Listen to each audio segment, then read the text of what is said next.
Welcome back to my another mini vlog. আজ হলো Sunday আর আজ আমাদের একটা স্পেশাল প্ল্যান আছে, কিন্তু তার আগে ওই যে সকালটা শুরু করতে হচ্ছে চিরতার জল দিয়ে।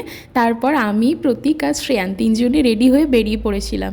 তার কারণ কি জানো? শ্রেয়ানের বার্থডে গেছে জানুয়ারির দিকে, কিন্তু ওর ট্রিটটা মোটে আর দেওয়া হচ্ছিল না, কারণ আমি ছিলাম ডায়েটে। তাই ওকে নিয়ে গিয়েছিলাম। ও বলেছিল আন্টি আভনি মল যাবো, তো ওকে আভনি মলেই নিয়ে যাওয়া হয়েছিল। আর শুধু আমরা তিনজন না, সাথে ভাইও ছিল। আর আমরা খাবার দাবার অর্ডার দিয়ে বসেছিলাম টেবিলে। এখানে কেন জানি না কাকাই আর তার ভাইপোর একটা সিরিয়াস ম্যাটার নিয়ে ডিসকাস চলছিল, আর আমরা ভিডিও করতে ব্যস্ত। তারপর আমাদের খাবার দাবার চলে এসেছে। ওর পছন্দের খাবারগুলোই আগে অর্ডার দেওয়া হয়েছে। এত বেশি খাওয়া দাওয়া করে ফেলেছিলাম, পেটে তো জায়গা ছিল না, কিন্তু আইসক্রিমের জন্য জায়গাটা ঠিক হয়েই যায় বলো। তাই আমরা ম্যাকডোনাল্ড থেকে চারজনে 4 রকম আইসক্রিম নিয়েছিলাম। চারজনে 4 রকম বলতে ওরা সানডে নিয়েছিল আর আমি ব্রাউনি নিয়েছিলাম, কিন্তু ওদের কিছু পছন্দ হয়নি, পছন্দ হয়েছে আমারটাই।